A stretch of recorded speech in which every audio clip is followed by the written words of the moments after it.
All right. Now this was a crazy game where I was playing white. So we're going to get to a middle game position and there's going to be a calculation test, I suppose. Just a boring, queen's pawn game. Stonewall attack.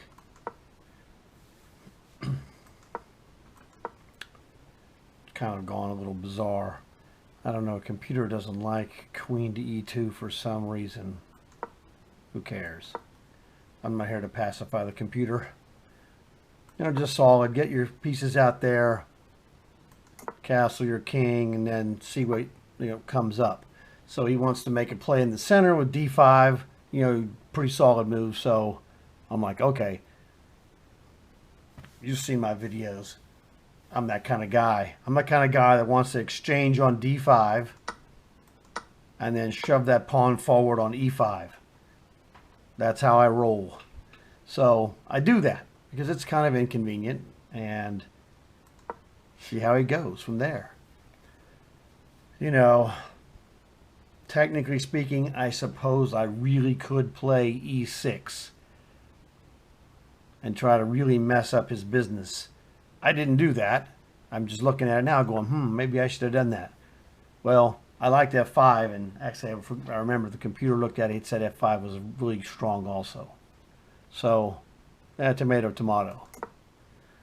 Castle, I mean, it's hard not to castle because he's almost castling into an attack. Not quite, though. I mean, I don't think I quite have it. So he's safe to do it. If he waits too much longer, he's not going to castle. I went to the corner. Computer doesn't like it. Well, I don't care about what the computer likes. So now bishop to b4 is not really that great. It's, not terrible, but that bishop just doesn't do much. And that bishop is a tremendous defender of the king side. That's really why it's better on e7 to stop knight g5. Because anybody that sets foot on g5 gets smoked by that bishop. So, hey, that's what I would say. So it's all good.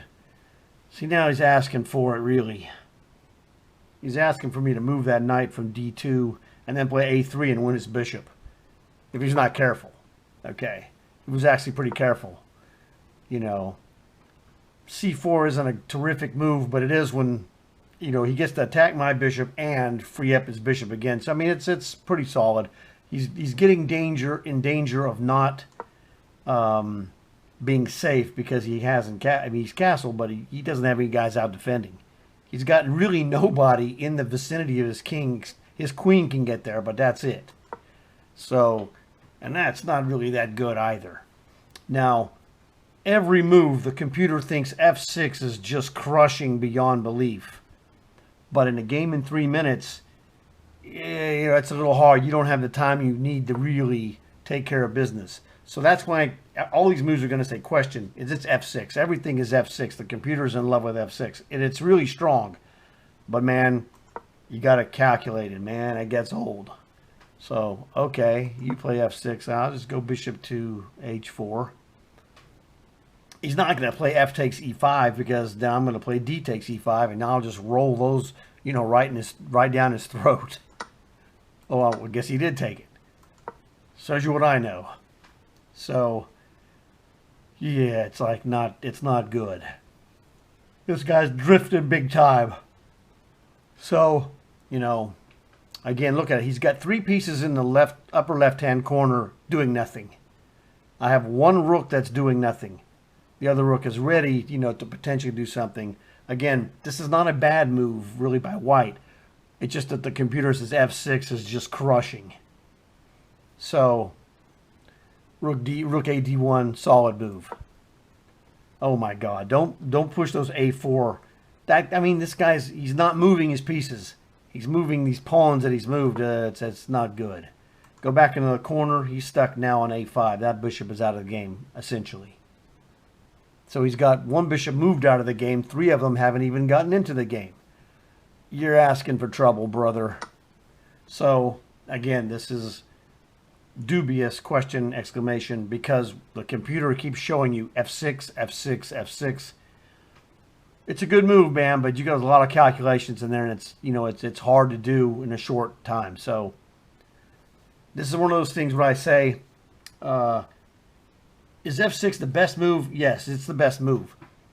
It's hard to calculate, and if that's not really your strength to calculate these kind of goofy little positions, don't do it. Play your game. Don't play the computer's game. I'm playing my game, and I'm winning, so I can't complain. I don't worry about what the computer says when I'm winning. I'm playing my style of game, and I'm good at that. If I play somebody else's style, I'm not so good. So don't try to be anybody else. I've said it before. You'll hear me say it again. Be yourself. Nobody is a better you than you, so be you. So I took rook takes d5 because, you know me, I'm that kind of guy. I'm the kind of guy that takes a rook takes d5 for a free pawn. Okay, now this is the thing. This is really, a kind of a critical position in the game. So I would pause the video and look at this for a while, and you might spend even 10 or 15 minutes looking at this, trying to figure what it is you think you should be doing here. So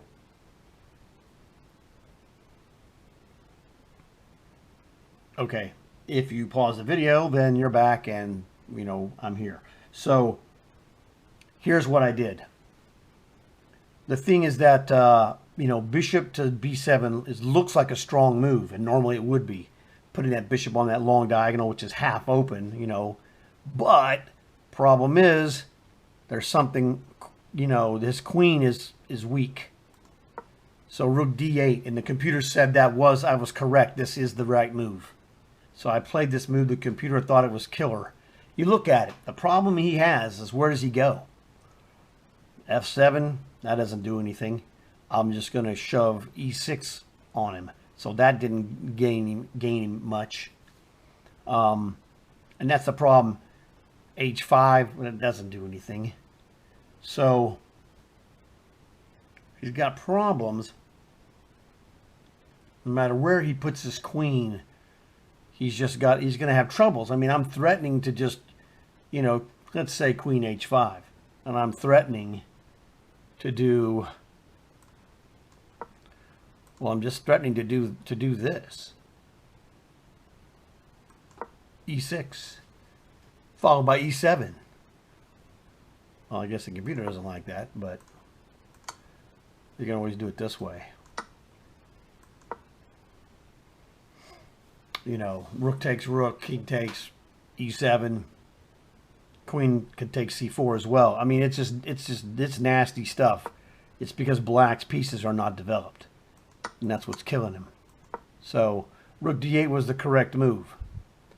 I saw the move he played, and I wasn't worried about that move. Let's go back. All right, here we go. This is what he played. Oh, yeah, I guess that's right. Bishop takes f3. Queen takes f3. Queen takes f3, threatening. Now I'm still attacking his queen. And now, after queen takes bishop, I'm threatening his rook on a8 in the corner. So this is what I saw, that if he was going to take if he played bishop takes knight, which was not a good move, queen takes is devastating, because now it forces his hand. So once again, look at what black needs to do now, and that he did that after queen takes f3. I'm now attacking his rook. Pause the video and see if you can figure out what you think black is going to do. Okay, so we're back now. You've unpaused the video. And black is really forced. He's got the queen under attack and the rook under attack. The only move that will defend both is if he plays queen to c6. It's like, great, everything is defended, pretty good. Now, here's another point. What is white going to do? Or what should white do in this position? Pause the video. Look at it for however many minutes, 4 or 5 minutes if you need to, and see what you can figure out. Okay, well, if you paused it, you unpaused it, and you're back. So now, the problem he has is he gets caught by what is known as the in-between move. And most of you should know this, but if you're, don't know what the in-between move is, it's a sequence of moves where I take a guy, the other guy takes a guy, I take a guy, he takes a guy. The in-between move comes in the middle of that sequence somewhere, and usually it threatens a checkmate, or it threatens a more valuable piece, or it comes with a check. It wrecks the sequence of the Desperado, which is really what we're looking at. This queen to c6, this rook is on d8, and we're looking at a Desperado situation, which is a guy that is going to be taken. So he wants to take something. He wants to go down fighting and take something with him. Don't just get taken. So the white rook on d8 becomes a Desperado. And here's what happens. The Desperado is rook takes b8. Super awesome move. The problem he has is that rook captured that knight, which was the only defender of the queen. Now he's suckered in to the Desperado situation. I took the knight. He has to take my queen. Black has to play queen takes f3, because if he just moves away, he lost a knight for nothing. So he's not going to do that. So he goes, okay, queen takes queen. You have to take my queen now because the queen's the most valuable piece. Well, here we go again.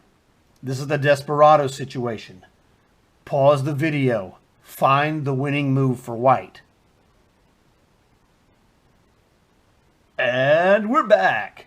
So you've paused the video, come back, and you looked at the move. Hopefully you found this move. Kaboom. This is the in-between move. But when you're looking way back, when you go back like two moves each, you have to be able to calculate this far. This would be the fifth move in the sequence, I believe, where you have to see that when the rook took b8, queen took f3, the rook can take the other rook with check, because queen takes f3 doesn't have a check. So this is what gets him. The Desperado of the rook. Rook took f8 check. His other rook comes and takes on f8. And then now we take. And take with the knight. Because everything is guarded. And hey, I could take with the rook, but let's take with the knight. He needs to be off the back rank anyway. And, that's just a good move. Either one is really going to win. Doesn't make much difference, but since they're both relatively equal moves, I'll take with the knight, because I have ideas of playing bishop to e1 and getting rid of his jerk bishop over there on the side of the board. Because I'm that kind of guy. I like to eliminate. I mean, I'm in winning position now. When you get one piece ahead, I want to grind him down. I want to trade as many pieces as possible and maximize the power of the leftover pieces. So that's why knight takes f3. He comes in there, knight to b3. Well, you know what kind of guy I am. I'm a piece up. I want to trade pieces. I'm cashing. So he takes with the a-pawn, which is really a good move because he opens up the potential of playing c3, breaking a passed pawn and maybe making a queen if I'm not paying attention. Okay? So a takes b3, tremendous move. You're losing your piece down, but hey, make it difficult for the other guy. He might screw up. It happens all the time. I'm on this, no problem. And like I said, I have designs of playing bishop to e1. But I needed to move that knight to d4 to guard that f-pawn. So, realistically, he probably should push c3. Because it's not, h6 doesn't do jack.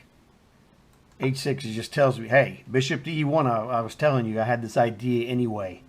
And now without the bishop to help that c-pawn possibly break through, he's got almost no shot. So, and now notice everything is guarded. This is the result of knight takes f3 versus rook takes f3, and then allows me to play bishop at e1, etc., etc. So everything is guarded. You know, he has a shot to play bishop, to play c3, but I have this cover. I would just take knight takes b3. There's really nothing he's going to do, because I'll plant the rook on c1 and then use the knight to double team that pawn and will win. So after his bishop is gone, he's got basically almost no chance. Okay, I'll play my little cheap shot attack. Oh, whatever, dude. Good luck with that. So, rook to d8, and then I go up to e4. Slightly dangerous because the knight can't move. It's checkmate. You know, unless I go back to, you know, cover the g1 square. Or actually, I guess knight f3 would cover e1, but whatever. Yes, king coming forward as it needs to, but look, this is it. This is what is known as a technique position. This is winning all the way around, and good players, we cash this in. There was no threat. No threat that I was not going to get this. So, king g1, now I don't have to worry about any kind of cheap shot mates. Oh, whatever, dude. I should probably have played f6. F takes g, whatever. But now e6, you know, eat this. You know, I'm a pawn pushing kind of guy. So, he's got his rook over there. I'm like, yeah, so what, dude?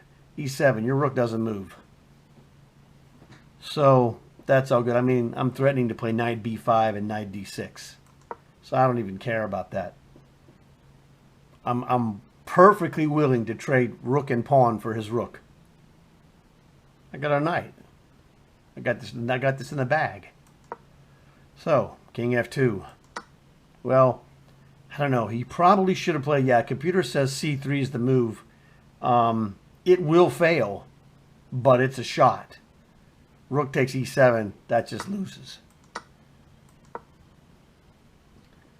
And knight takes c3. Knight takes b3. Clever. That's a really good move. I win the king and pawn end game, no question. He loses anyway. That's nothing. He could go, I don't know. Well, yeah, it's not the great.